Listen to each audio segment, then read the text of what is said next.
আসসালামু আলাইকুম। সবার আগে বাছাই করা 10টি আন্তর্জাতিক খবর জানিয়ে দেব। প্রথমেই থাকছে শিরোনাম। তবে তার আগে অনুরোধ থাকবে ভিডিওটিতে একটি লাইক দিবেন।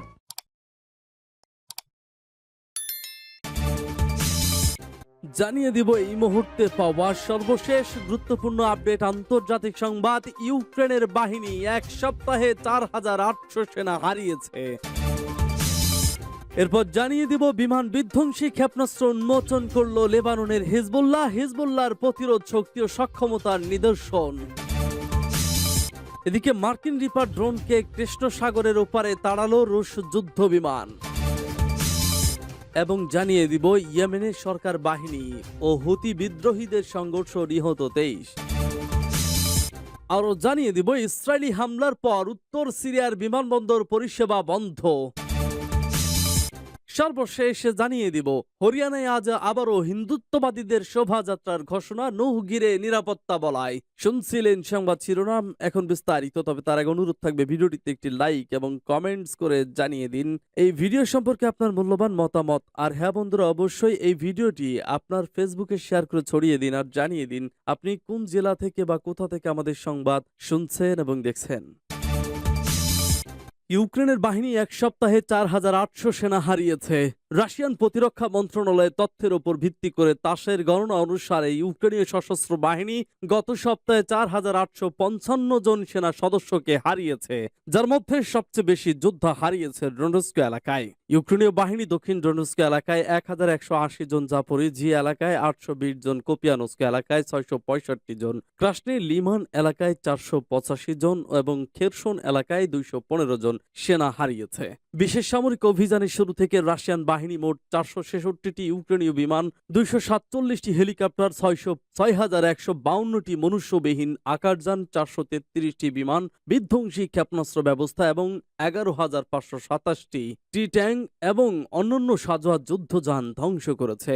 রাশিয়ার প্রতিরক্ষা মন্ত্রণালয়ের মুখপাত্র লেফটেন্যান্ট জেনারেল ইগোর কোনাশেঙ্কোভ 4 আগস্ট রিপোর্ট করেছেন যে ইউক্রেনীয় সশস্ত্র বাহিনী জুন-জুলাইয়ের পাল্টা আক্রমণের সময় 26টি বিমান এবং 25টি লেপার্ড ট্যাঙ্ক সহ 43,000-এরও বেশি সৈনিক এবং বিভিন্ন অস্ত্রশস্ত্রের প্রায় 5,000 ইউনিট হারিয়েছে। সূত্র তাস।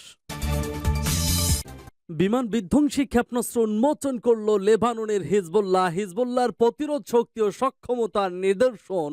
লেবাননের ইসলামী প্রতিরোধ আন্দোলন হিজবুল্লাহ যুদ্ধ বিমান বিধ্বংসী ক্ষেপণাস্ত্র SAM-6 এর মোড়ক উন্মোচন করেছে। লেবাননের পূর্বাঞ্চলীয় শহর বালবেকে এক সামরিক প্রদর্শনীতে ক্ষেপণাস্ত্র ব্যবস্থাটি প্রদর্শন করা হয়। আল মানার টেলিভিশন জানিয়েছে উগ্র জঙ্গি গোষ্ঠী IS এর হাত থেকে লেবাননের জুরুদ শারকিয়া অঞ্চল মুক্ত করার 6ষ্ঠ বার্ষিকী উপলক্ষে ওই সামরিক প্রদর্শনীর আয়োজন করা হয়। তবে ক্ষেপণাস্ত্রটির খুঁটিনাটি এ খবরে উল্লেখ করা হয়নি। 10,000 বর্গ কিলোমিটার এলাকা জুড়ে অনুষ্ঠিত এ প্রদর্শনীতে 1982 থেকে 2000 ও 2006 সালের যুদ্ধে ইহুদিবাদী ইসরায়েলের কাছ থেকে জব্দ করা অস্ত্রশস্ত্র ও সাজোয়া যান প্রদর্শন করা হয়। 2017 সালে তাকফিরি জঙ্গিদের বিরুদ্ধে যুদ্ধ থেকে জব্দ করা সমরাস্ত্র এখন এখানে প্রদর্শন করা হয়। অনুষ্ঠানে হিজবুল্লাহ রাজনৈতিক কাউন্সিলের চেয়ারম্যান ইব্রাহিম আমিন আল সাইদ বলেন, এ প্রদর্শনীতে শত্রুকে পরাজিত করার ক্ষেত্রে হিজবুল্লাহর প্রতিরোধ শক্তি ও সক্ষমতা ফুটে উঠেছে।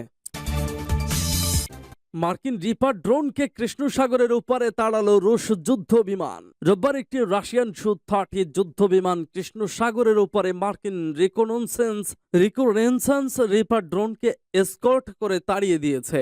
রাশিয়ার প্রতিরক্ষা মন্ত্রণালয়ের বরাত দিয়ে RIA নিউজ এজেন্সি এ তথ্য জানিয়েছে। তাস বার্তা সংস্থা জানিয়েছে ড্রোনটি রাশিয়ার রাষ্ট্রীয় সীমান্ত লঙ্ঘন করেনি, এ কারণে সেটি এসকর্ট করে তাড়িয়ে দেওয়া হয়েছে। এর আগে গত মার্চে কৃষ্ণ সাগরের ওপর একটি মার্কিন রিপার ড্রোন আক্রমণ চালিয়েছে, ধ্বংস করেছিল রাশিয়ার যুদ্ধ বিমান। রাশিয়ার দাবি ছিল ড্রোনটি কৃষ্ণ সাগর থেকে আচমকা মুখ ঘুরিয়ে রাশিয়ার আকাশ সীমার মধ্যে ঢোকার চেষ্টা করেছিল। তখনই রাশিয়ার যুদ্ধ বিমান নিয়ে ড্রোনটির পাশে যায়, ড্রোনটিকে সরানোর চেষ্টা করে এবং শেষ পর্যন্ত ড্রোনটির সঙ্গে সংঘর্ষ হয়। রাশিয়ার অভিযোগ, যুদ্ধ পরিস্থিতিতে যুক্তরাষ্ট্রের এ কাজ উস্কানিমূলক। আমেরিকা অবশ্য পাল্টা দাবি করেছিল যে তাদের ড্রোনটি আন্তর্জাতিক আকাশ সীমায় রুটিন পরিক্রমা করেছিল। আচমকাই রাশিয়ার 2টি যুদ্ধ বিমান তার পাশে আসে এবং ড্রোনটিকে ধ্বংস করা হয়। সূত্র রয়টার্স।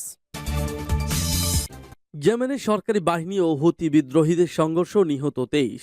ইয়েমেনের সরকারি বাহিনী ও হুতি বিদ্রোহীদের মধ্যে সশস্ত্র সংঘর্ষে কমপক্ষে 23 জনের মৃত্যু হয়েছে। রোববার দেশটির দক্ষিণাঞ্চল লাজ প্রদেশে হয় এই ঘটনা। খবর রয়টার্সের। কর্তৃপক্ষ জানায় সামরিক বাহিনীর ওপর হঠাৎ আক্রমণ চালায় হুতি সদস্যরা। পাল্টা হামলা চালায় সরকারি বাহিনী। তীব্র সংঘর্ষে রণক্ষেত্র হয়ে ওঠে অঞ্চলটি। নিহতদের মধ্যে 15 জন হুতি ও 8 জন সেনা। এতে আরও কমপক্ষে 10 সেনা আহত হয়। সংঘাত নিয়ে কোনো বিবৃতি দেয়নি হুতিরা। 2014 সাল থেকে গৃহযুদ্ধ চলছে ইয়েমেনে। সংঘাতে প্রাণ গেছে প্রায় 20,000 মানুষের। বাস্তুচ্যুত হয়েছে 30 লাখেরও বেশি। 1,20,00,000-এরও বেশি মানুষ দুর্ভিক্ষের কবলে। জাতিসংঘের উদ্যোগে দফায় দফায় সমঝোতার চেষ্টা করা হলেও আসেনি সমাধান। ইসরায়েলি হামলার পর উত্তর সিরিয়ার বিমানবন্দর পরিষেবা বন্ধ। উত্তর সিরিয়ার আলেপ্পো বিমানবন্দরে ইসরায়েলি হামলার ফলে সোমবার ফ্লাইট ওঠানামা বন্ধ হয়ে যায়। সিরিয়ার রাষ্ট্রীয় বার্তা সংস্থা সানা একটি সামরিক সূত্রের উদ্ধৃতি দিয়ে বিষয়টি জানিয়েছে। এতে বলা হয়, আজ সকালে প্রায় 4:30টায় ইসরায়েলি শত্রুরা আলেপ্পো আন্তর্জাতিক বিমানবন্দরকে লক্ষ্য করে ভূমধ্য সাগরের পশ্চিম দিক থেকে লাতাকিয়ার দিক থেকে আকাশে আগ্রাসন শুরু করে। সূত্রটি বলেছে, এর ফলে বিমানবন্দরের রানওয়ের ক্ষতিগ্রস্ত হয়েছে। হরিয়ানায় আজ আবারও হিন্দুত্ববাদীদের শোভাযাত্রার ঘোষণা। নুহু ঘিরে নিরাপত্তা বলয়। ভারতের হরিয়ানা রাজ্যের নুহু জেলা আবারও খবরের শিরোনামে। আজ সোমবার পূর্ব ঘোষণা অনুযায়ী সেই জেলায় ধর্মপ্রাণ হিন্দুরা ধর্মীয় শোভাযাত্রা নিয়ে যেতে পারবেন কিনা শুরু হয়েছে সেই জল্পনা। বাড়ছে উত্তেজনা। শোভাযাত্রা ঠেকাতে পুলিশ ও রাজ্য প্রশাসন যতটা মরিয়া, হিন্দুত্ববাদী সংগঠন বিশ্ব হিন্দু পরিষদ নেতারা ততটাই অনড়। জেলা জুড়ে উত্তেজনার খই ফুটছে। কি হয় সেই দিকে নজর সবার। ইতিমধ্যে বিশ্ব হিন্দু পরিষদের শাখা সংগঠন বিশ্ব হিন্দু তখ্তের নেতা বীরেশ শান্দিলোকে গ্রেপ্তার করা হয়েছে। হরিয়ানার মুসলমান প্রধান নুহ জেলায় গত 31 জুলাই হিন্দু দেবতা শিবের মাথায় জল ঢালতে আয়োজিত এক শোভাযাত্রাকে কেন্দ্র করে সংঘর্ষ বেঁধেছিল। দুই সম্প্রদায়ের সেই সংঘর্ষে 2 পুলিশকর্মী সহ নিহত হয়েছিলেন 6 জন। নৌ-সংঘর্ষের জের ছড়িয়েছিল হরিয়ানার পার্শ্ববর্তী অন্যান্য জেলায়ও। সৃষ্টি হয়েছিল উত্তেজনা। ওই সময় গুরুগ্রাম, মানসের, সোহানা সহ বহু এলাকা ছেড়ে চলে যেতে বলা হয়েছিল মুসলমানদের। অনেকেও চলেও গিয়েছিল, যাদের অধিকাংশ পশ্চিমবঙ্গের মালদা, মুর্শিদাবাদ, নাদিয়ার দরিদ্র মুসলমান।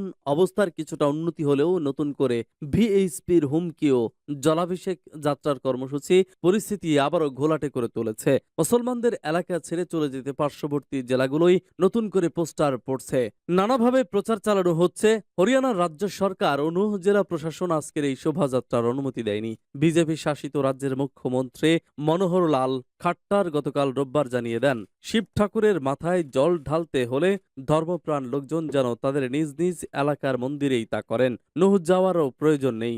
রাজ্য সরকার ও জেলা প্রশাসন শোভাযাত্রা ঠেকাতে তৎপর। অন্য এক কারণেও এই নুহ জেলাতেই আগামী 3 থেকে 7 সেপ্টেম্বর পর্যন্ত বসবে G20 এর শেরোপা গ্রুপ বৈঠক। সরকার চায় না এই সময় ওই এলাকা জুড়ে সাম্প্রদায়িক উত্তেজনা সৃষ্টি হোক। তাতে বিদেশের কাছে ভারতের ভাবমূর্তি ও সুনাম নষ্ট হবে। সে কারণে শোভাযাত্রা ঠেকাতে চেষ্টার অন্ত নেই।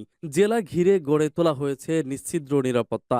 জেলার প্রতিটি প্রবেশপথ সিল করে দেওয়া হয়েছে। মোতায়েন করা হয়েছে অন্তত 2000 সশস্ত্র পুলিশ ও আধা সামরিক বাহিনী। জায়গায়